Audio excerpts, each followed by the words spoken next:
otkako je počeo pao Berlinski zid, je pao Sovjetski savez, pohrla je rijeka Rusa na sve strane, to jest žitelja bivšeg Sovjetskog saveza. Nekih 1,5 milijuna od njih je došlo u Izrael, svetu zemlju, i sada 300.000 je došlo i prošlo, otišlo bijelim svijetom, 1.200.000 je njih tamo. Sada ovako to ide. Ja dolazim idem ulicom, sjedem u autobus i kraj mene sjeda u jednoj vrlo pobožnoj jevrejskoj četvrti, sjeda jedan visoki čovjek u kožnoj jakni, znači nije onako obučen u crno-bijelo sa šeširom kao ortodoksni jevrej, samo ima onu kipa, kapicu gore na glavi i nosino ovako. A ja čitam neku knjigu na engleskom. I kaže o meni, pogleda u mene, kaže, otec, po čemu vi po angliski čite? Po čemu nije na ruskom? Ja kažem, znaš što, ja sam Srbin, meni sve jedno ruski engleski. A, tak. A otkuda vi Srbi? Pa rekao, sve, ovo mi izgleda dosadno u autobusu. A rekao, iz Bosnije. A, tak. A otkuda vi od Bosne? Rekao, sad ću reći. Ja od Gradiški. A, tak. Staro ili bosansko?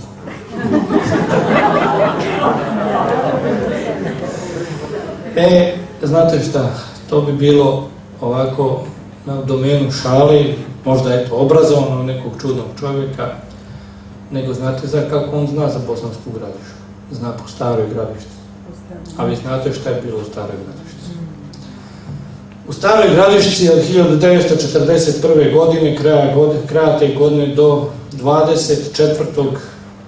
aprila 1945. godine bio Jasenovački logor broj 5. Ruski jevreji, Srbi,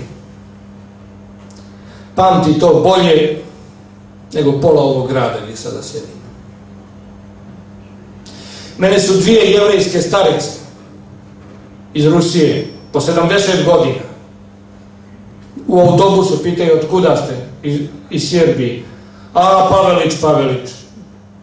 A ja vas pitam koliko ovdje ljudi zna na ulici ko je Pavelić.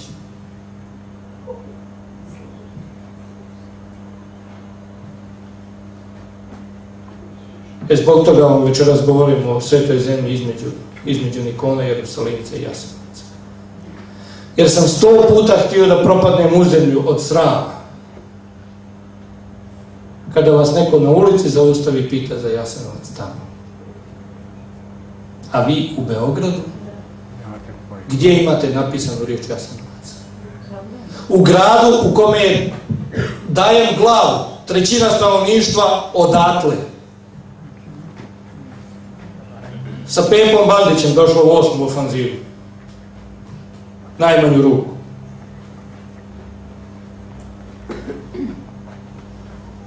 I zato treba da govorimo o svetoj zemlji i treba da nas se srami. Kada dođete u Yad Vashem, bez obzira, to je drugi narod i on pamti svoje stradanje. Ali u toj mjestu gdje on tamo sebi napravio svetinju, na gori sjećanja, kako je on zove, Har Hazikaron, ima šator sjećanja. I u tom šatoru sjećanja gori vječni plamen.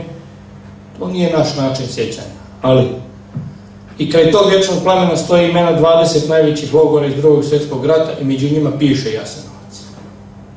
A ja vas još jednom pitam, ne u Beogradu, u Srbiji, gdje piše Jasenovac? I šta se mi čudimo? Danas su svi Srbi ogorčeni, ljuti, iziritirani, nervozni, razočarani, skandalizovani. A mene zanima, kad bi 1 sekundu svog vremena posvetili ovome o čemu pričam, vjerovatno bi Bog malo drugačije nas. Da vas pitam nešto drugo. Evo, i otac protiv mene. U kojoj našoj crkvi imate ikonu Jasenovačke mučenike? Ni u jednoj. Da vas pitam još jednu stvar. Ko je ikada poveo narod na pokloničko putovanje na Gradinu Donju? Gradina Donja krije u sebi grobove 100.000 ljudi ubijenih ne zato što su bili antifašisti. Ja vam garantujem da moja baba Đuka nije znala šta je fašizam, a još manje šta je antifašizam. Nego je bila ubijena zato što je bila pravoslavna Srpkinja. I njena žrtva na Donjoj Gradini nema razlike od žrtve cara Lazara na Kosovu polju i nema razlike od žrtve Svetog Prokopija, Georgija, Dimitrija, 40.000 mučenika sevastijskih, 42 mučenika Amorejska i bilo kog mučenika za Hristovo ime od početka vijeka do današnjeg. Nema čistije možda žrtve. Oni na Kosovu su stradali sa mačem u rukama, a ovi su vođeni kao ovce na zaklanje. Koliko slika znate? Pitam ove starije koji su još učili. Gdje 3, 5, 6 ustaša vode po 300, 500, 700 ljudi. Mladih, zdravih ljudi, domaćina, brkatih, potkozarskih. Ko će me ubijediti da su oni bili komunisti ili antifašisti? Bili su pravoslavni Srbi. Zato ovdje govorimo. Jer gledano iz Jerusalima oni se jasno vide. Samo gledano odande oni se jasno vide. Zašto? Zato što je tamo mjesto gdje je bio krst Hristov. Odande je i car Lazar mogao da sagleda svoju vojsku kao vojsku jagnjadi koja ide na zaklanje na Kosovu. Pa i mi danas možemo da sagledamo novomučenike Jasenovačke i sve one koji su, jer je za nas Jasenovac. Ono što je riječ Jasenovac za Srbe je ono što je riječ holokaust ili šoa za Jevreje. Simbol stradanja za Hrista u Drugom svjetskom ratu. Naravno, Jevreji zašto su i kako su stradali, oni znaju i to je njihov veliki, ali brižljivo kažem, krst.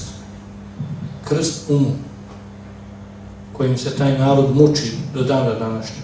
Ja sam svjedok toga i znam te ljude koji se muče da odgone kako i zašto.